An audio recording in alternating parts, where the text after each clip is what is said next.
Howdy, this is Mackenzie Franklin from SideGame LLC here in Colorado Springs, Colorado. Campaign board games give us the opportunity to watch our characters develop, gameplay mechanisms get explored, and connect an awesome story that you get to participate in. Now that it's the summertime, I have lots of free time to actually jump into these campaign games, and I'm here to talk about the 10 that I'm going to be playing very soon, some that I'm actually playing right now. So with that being said, if you haven't subscribed to the channel already, please make sure that you do. It is the best way to help us grow, and for those of you already subscribed, thank you so much for the continuous support. Let's talk about the campaign board games that I'm excited to play and keep on playing. Starting out the list with number 10, we have Sleeping Gods. Now, the way that I'm going to be ranking these is the order in which I'm going to prioritize playing them. So the reason that Sleeping Gods is the lowest on this list is because I'm actually playing in another person's copy of the game. So this is not my copy that we're using, and I don't know if we're actually going to be playing it. I taught them the game and jumped into it. That being said, Sleeping Gods is the best campaign game, I think, personally. I have so much fun with this, and I just wrapped up another campaign of this about 2 months ago. So I'm trying to use the summer to prioritize other campaign games, get them played, and check out all the experiences, and then I'll go back to more Sleeping Gods after that. And of course, we have the expansion coming out. If you're unfamiliar, Sleeping Gods has you playing as a crew of the Manticore as you're sailing through the Wandering Sea, having adventures and getting all of these different items that you get to use, having the interesting combat, as well as having this emergent story, as well as this scripted story based on this large storybook. I love the storytelling, the exploration, the action system. It's a game where you just start playing and going, and you're never wanting to stop. But the reason that this one's a little bit more interesting is because I am playing a 3-player game of this. It's my friend Fun and Ashley's copy, so I just hopped in to teach them and kind of go on some explorations, and I'd have a great time just jumping into that for some more 3-player. It's an interesting dynamic as you're having to pass the characters to different people, so you have only certain things that you can commit during your own combat sections, which makes for some more tactical and more strategic gameplay as you're participating in the fights, especially because the order matters when who is activating, and you may only have these 2 people, and you have to determine which of them is going to be more important, what synergies you need to bounce based on what the player order is. A lot of cool little small things that aren't as apparent in the single as well as the 2-player. So that is number 10, that is Sleeping Gods. My number 9 goes to Vagrant Song, and this is also lower on the list, even though I think this game is amazing, because I play Vagrant Song more as a single-shot scenario game. And a lot of these campaign games will be separated into, you have to be committed, you are playing this forever, or they're like Vagrant Song, where each of the scenarios is a mission, and this mission has its own setup, requirements, and then at the end, maybe you get a couple of experience, extra weapons, things like that. This one in particular, though, I think is so easy to play in this single-shot scenario because the abilities don't necessarily escalate in power, they just change in the way that they actually work. So this one is a boss battling game where each time you play, you're going to have a scenario book that tells you what's unique about this. You'll set up the boss, you'll set up the map here, which is a big train, and you'll move around the board. You're attacking all of these different characters with these special abilities using a coin action system. So you put the coin, do special abilities based on that. At the end of each mission, you get to level up your character based on how well you did in the scenario. And usually this is going to give you new items that you just attach to your characters or new abilities, but they're not necessarily stronger, just different and weird, and I love that approach. It makes it so it's a game that's easy for people to get into because the difficulty level is about the same. It's just what you're doing is different. So this is one that I can play with people who have never played Vagrant Song before. You pull it out, bring it out, and it's so much fun. And I like that I can just casually grab this if I'm feeling in the mood, and I don't have to necessarily dedicate a bunch of time to enjoying it and playing it. So I find this feels more like a single-shot scenario experience, but it is one that I do pull out every so often. This one's an awesome game. I love this one. And I think putting on that awesome soundtrack in the background is a good one. So that is Vagrant Song, my number 9. My number 8 goes to Isofarian Guard. Now, this is one that I have on the lowest of my priority to play campaign games. Isofarian Guard has you playing as the Guard. You are, I don't know how deep I want to go into this without getting into spoilers. To say the least, you are roaming around this large map using a bag building system. So I don't want to give you any of the story. There's a foreteller story narration that you're going to be going to listen to, and that's pretty well done. I love foreteller and the way that it works, but this one has you doing a bag building system, putting chips into your bag, and each character is going to have these unique action cards that use the chips in different ways. They also have their own unique skill trees, and then you'll be taking your different chips and your cards and using those scenarios in combat. So you'll be moving around the map. Generally, you're going to be fighting every single turn, and then the AI system is going to be simulating this thing that fights back every single round. So you'll have your 2 characters' action turns and just trying to kill as many of these things as possible and getting the rewards based on whatever you do. There's objectives on the map that you're going to be traveling towards, and the entire production is crazy, gigantic. Like, I was looking for pictures online to show you just the sheer not quality, but like the space. It's crazy. Like, usually I don't care about this stuff, but it feels a little excessive sometimes in this one, which is crazy. Yeah, like Sleeping Gods takes up the whole table, but there's so much information everywhere, but it's so well presented and the artwork is beautiful. And this one, there's just a lot of trays that are all over the place. The game itself is cool. You have the chip combat where you're pulling the chips out of the bag, allocating them to the cards, and then some of your cards will flip based on when you use them. But each of the battles so far tend to feel a little bit repetitive. It feels a little grindy, and that's why this is on the bottom of my campaign board game. So I don't know how often I'm going to come back to this one, and this might be the determiner based on, I think I'm going to commit like a full week to playing this, and then based on how that week goes, determining if we're going to keep it in the library or get it out of here. So it's a 1 or 2 player game. You are playing with your own heroes, or if you're playing solo, you're commanding both of them. So I think that this could be a fun one for 2 players specifically, because you have that back and forth, but I don't know if it's going to survive, because it does feel super grindy to me, and that's not something I'm super interested in playing more of. So that is number 8. That is Isofarian Guard.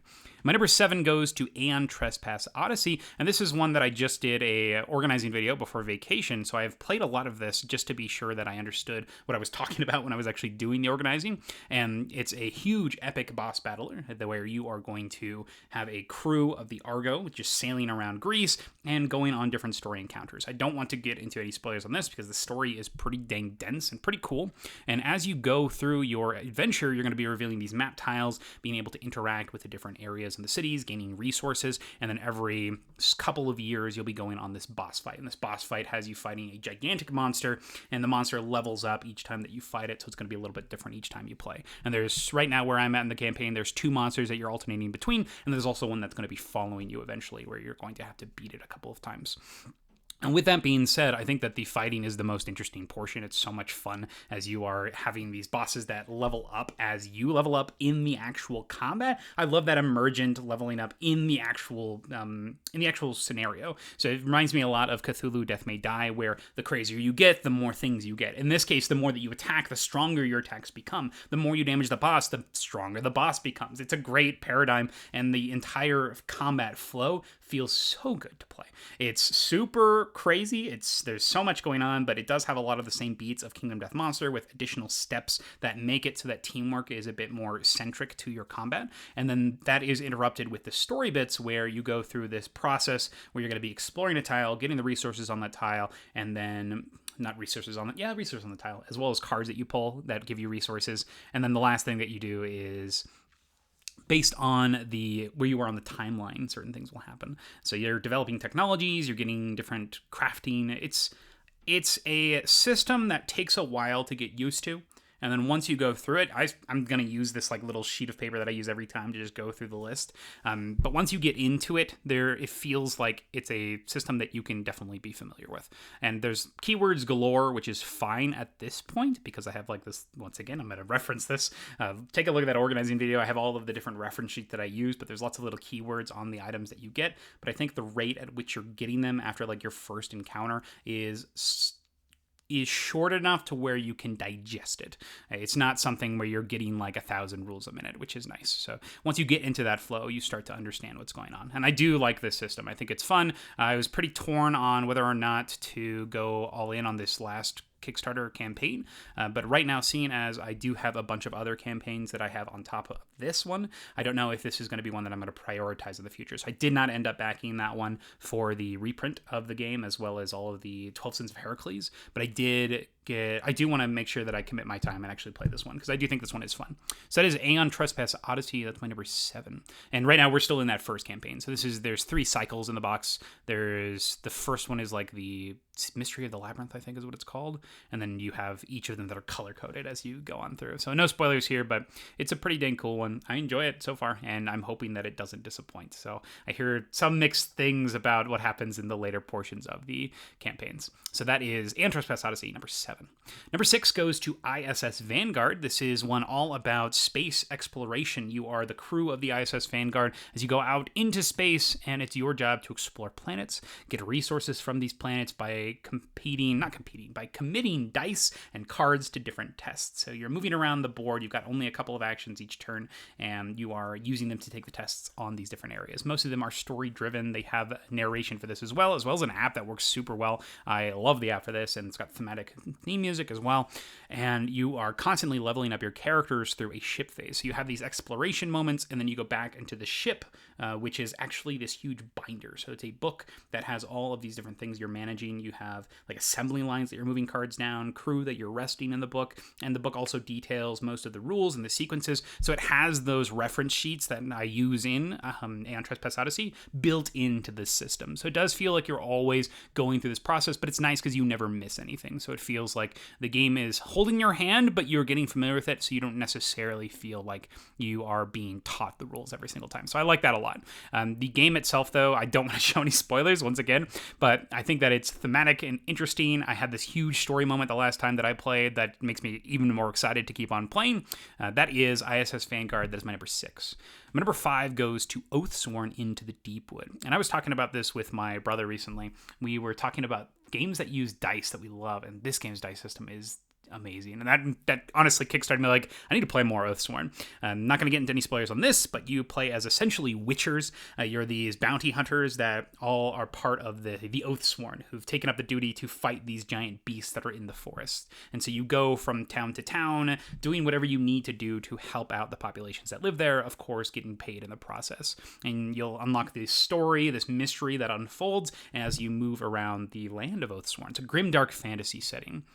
The game is played in 2 different halves. You have a story half, which is so well done. It's a choose-your-own-adventure portion where your choices actually result in consequences for the combat that you'll eventually go to afterwards. Love that. And then based on how well you do or how quickly you do it, not necessarily how well, you may get additional bonuses as well. After you do that, you'll go into a boss battling portion where you fight some awful creature of the Deepwood. I'm not going to get into any spoilers. There's this stack of them that are all hidden, and that's even part of the game where, based on what you do, you could potentially scout and see what the character is, what they are going to be, so you can know what to prepare for. Love that. And then the characters themselves in the combat are unique and interesting. You have ways to tone down the complexity of the different characters to accommodate the different player counts that you're playing at. And then the cards that you're using remind me a lot of Batman, actually. Batman Gotham City Chronicles, with the way that you're managing this action cube system, but also similar to something like Assassin's Creed, where you're using action points to move around the board, play your cards, and interact with the different scenery, all in the goal of lobbing off the different body parts of the creatures that you're fighting.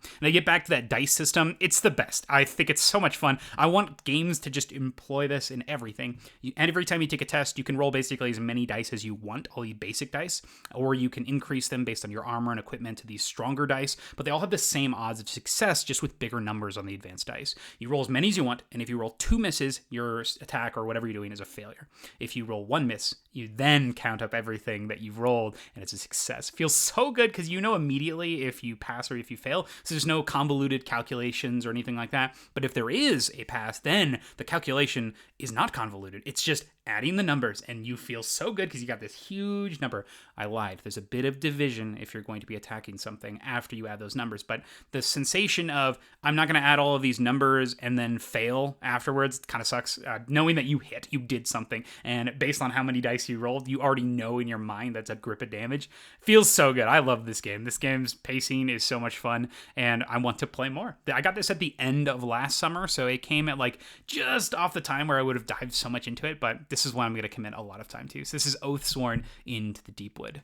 Next up, my number 4 is Etherfields.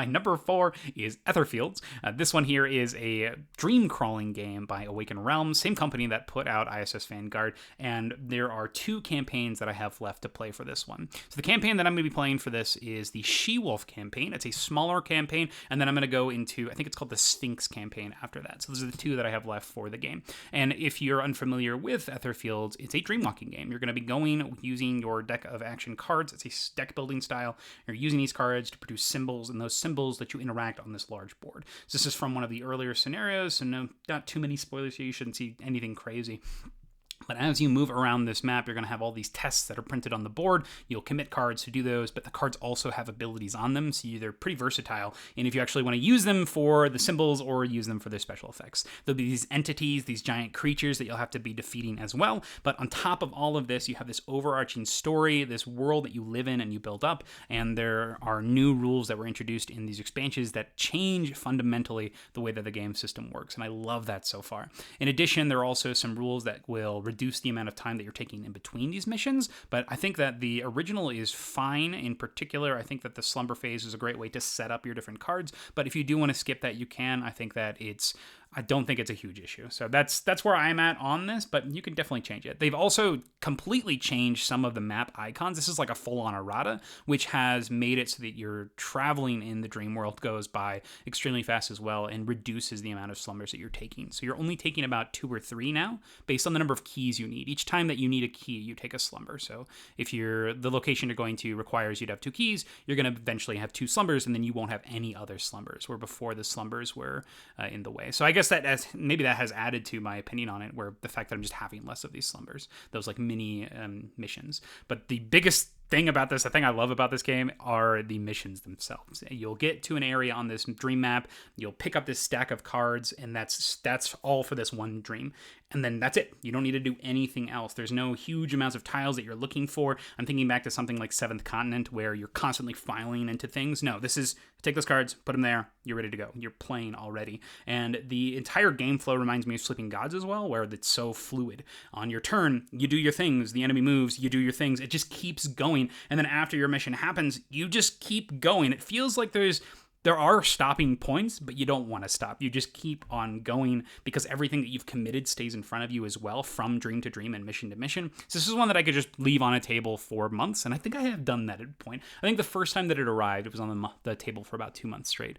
I loved it. It was so much fun, and I still enjoy it a lot. I finished up the Harpy campaign recently, and it was on the table that whole time, so I had a great time with that, as well as played there's a cat expansion that was a lot of fun. So that's Etherfields. I'm looking forward to this. Also, working on a organizing video for this one as well, so that's going to be out here in the near future. So this will give me some plays and make sure that it's working well for all the campaign content. So it's my number 4. That is Etherfields. My number 3 goes to Arkham Horror, the card game. This one I've played already a lot of, and these top 3 are going to be games that I've already actually been playing campaign games for, which is why they're at the top of the list. So Arkham Horror, the card game, has you playing as investigators in the 1920s who live in Arkham, Massachusetts, and you're exploring the paranormal, trying to solve some mystery as well as to distinguish some evils. Now, the Arkham Horror, the card game, is separated into these different campaigns, and each campaign has generally 8 missions in it. There's 2 exceptions to this, and you can also add like side scenarios, but the 2 big missions that I'm playing this time are the Innsmouth Conspiracy. I'm playing this here with my friend Robert, and for this, you are playing in the town of Innsmouth. So I'm not going to get into any spoiler details or anything like that. Here are just some of the cards.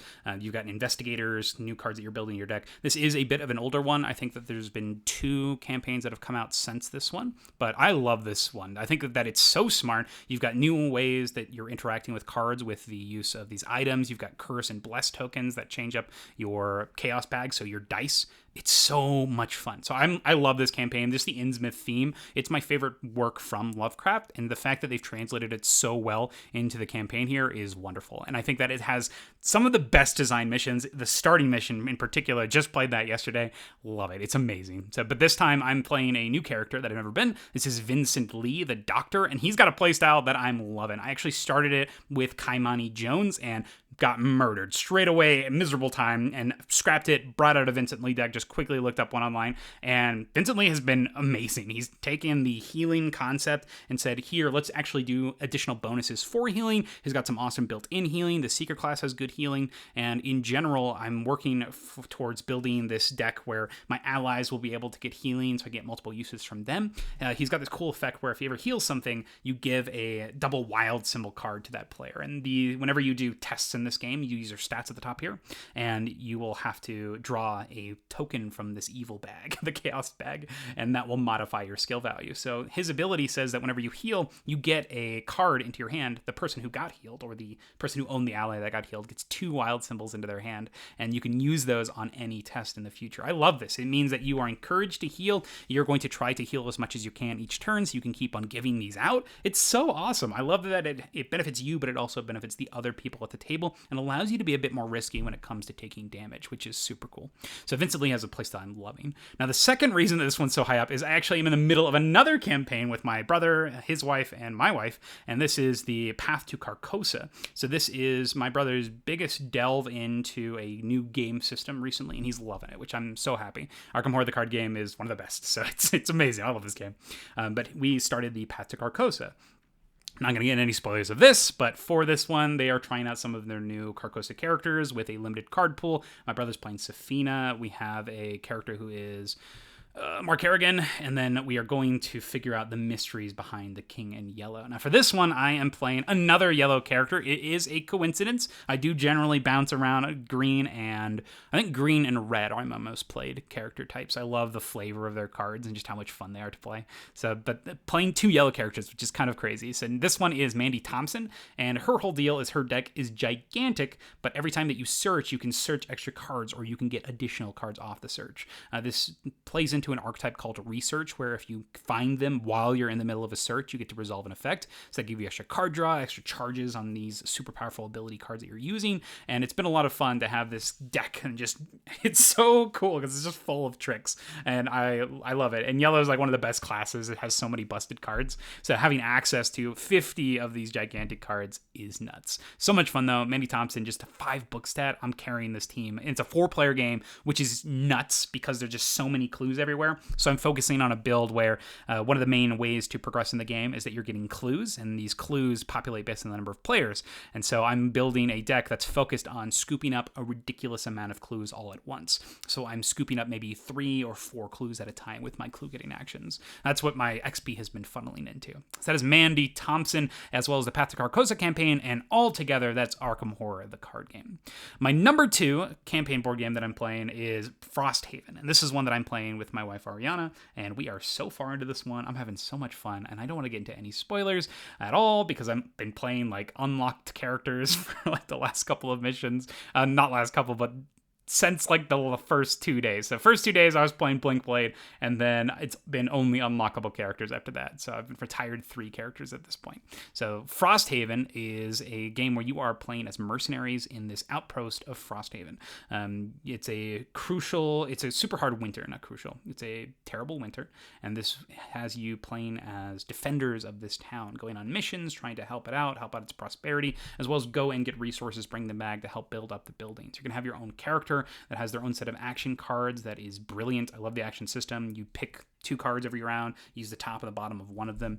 So you have this cool combination of when do you activate them, at what time. You build out the map, which I do wish they had the map book, but God, these scenarios are so much fun. The enemies are unique and interesting. They feel like they belong to the areas. There's a new loot card that reflects where you're actually fighting, and then based on the loot that you bring back, you're able to build up these different outposts and areas. You have new battle goal cards that are also interesting and cool, and you get to look at more of them all of the time. And then there's buildings to unlock. There are these advent calendar punchable campaign boards that unlock new potions, as well as the extra things in your scenario, new conditions and new statuses, and the new unlockable characters are so much fun. And that being said, the base characters are so much fun. I think they're interesting and cool. Wow. I'm having a blast with Frosthaven, and the fact that I get to play it with my wife, it means that it's one that we both can enjoy. It's one where we're doing our own things. We're not telling each other what to do. So it's a game where I feel like we're on equal playing ground. We can communicate effectively on this, and we can help out each other in whatever situation we end up being. This also features Foreteller that we talked about in Isofarian Guard, and does it so well. The Foreteller app in specific is going to have different sections for your event cards, your road event cards, your outpost events, as well as for the scenarios in the middle of the scenario, and they're all linked, so that way when you're playing a scenario, you don't have to jump around to everything, and I love that. On top of that, I'm just having so much fun with Frosthaven. I think that it's better than the original in almost every single way. I love the cleanliness of the cards. They've changed some big things with the they've updated the way that not the iconography, but the graphic design. No, I don't even think it's either that. They've done like a full redo on how they've set up the cards, and it works perfectly. I love it. I think there's so much fun stuff happening in this game, and I want you to discover it. So that is Frosthaven. I'll show you quickly my Blink Blade that I was the first time. God, he's so cool. So this is the Quattro Blink Blade. He has like a time manipulation power. He's from the first set, and I recommend that if you like this game, you should give the Blink Blade a try. So much fun. I love his fast and slow character tempo speed. Awesome.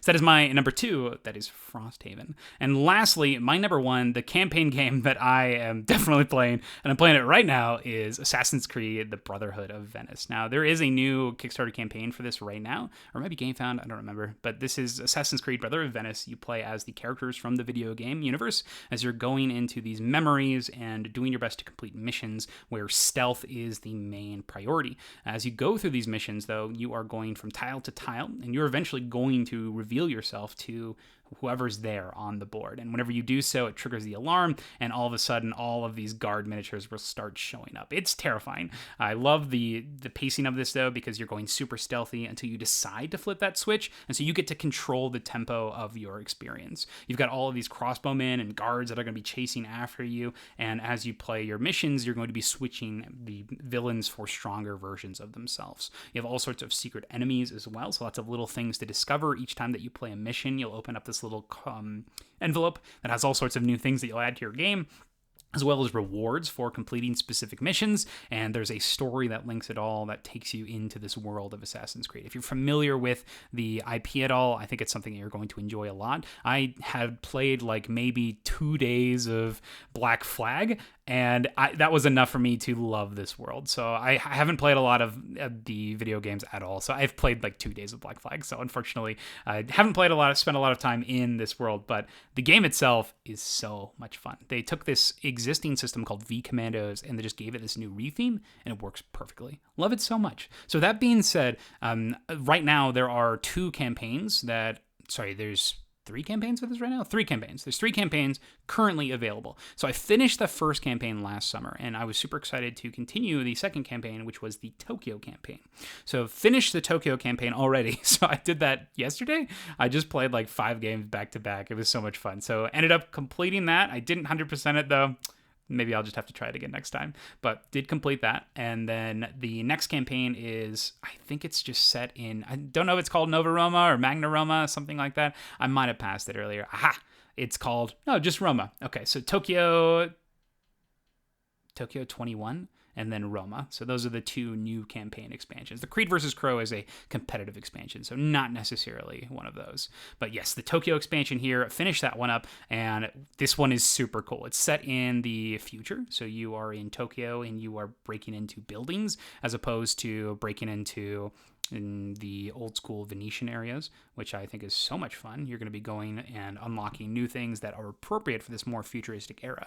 So much fun. So that is the present day Tokyo area. And then the other one, I'm going to skip Creeds and Crow. This is that competitive expansion, but the other campaign is the Roma one. And this is essentially just a continuation of the original. So I wanted to do the Tokyo one because I wanted a little break from the original, but being back into the Roma one, I actually think that this campaign is the better one of the 2 expansion campaigns. I think that this might be the best one overall, actually. So like even better than the original core box. So I think Roma has been so much fun as you are going to play in that same setting and era from the original box, but now that you've familiarized yourself with the different missions and the different rules and all the stuff that can happen in the game, this allows you to explore the design space a little bit more. You still have the headquarters system that you're working on. There's new secret cards. You've got new characters, but it changes up some of the tropes that you would play in the original and some of the more tried and true mechanisms that you would go for, which I think is awesome. It makes you have to approach the scenarios a little bit more differently, and it also adds new event cards, new items, things that you're going to want to be using. And that's one of my favorite parts about this game, is that it leans into having you play with everything. If you get something, you need to use it ASAP because every single action is so important that you need to make sure that you're doing well. So I love this. The entire system is so much fun, and I have 4 missions left to go in the Roma expansion, and I imagine that I'll probably finish it tomorrow or maybe today. I have a stream later today, but It's 4 missions, and usually I knock out a mission in like an hour, so I think I'll be done with all of the Assassin's Creed content by tomorrow, and I'm so excited to keep playing this. And the fact that there's more of it on its way. The Apocalypse expansion will be here. I'm thrilled. I can't wait. Yeah, I love Assassin's Creed Brotherhood of Venice. This is the best stealth game out there. So much fun. So that's my number one, Assassin's Creed Brotherhood of Venice. And that's the list. Those are the 10 campaign board games that I'm going to be playing so soon. Or some I'm already playing right now. And I'm having so much fun living my best life out here with all of these big campaign games. So yeah, I can't wait for it. And I'm curious, what are you doing this summer? Do you have some time to play these large campaign games? What campaign game is on your shelf that you haven't learned yet, that you're most excited based on the ones that I've talked about? Which one do you want to play the most? And do you disagree or agree with any of my thoughts on these games? I'd love to hear what you think and get some more perspectives in here and maybe change up how I'm looking at these games. So I'd love to hear what you think. Thank you so much for watching SideGame Strong.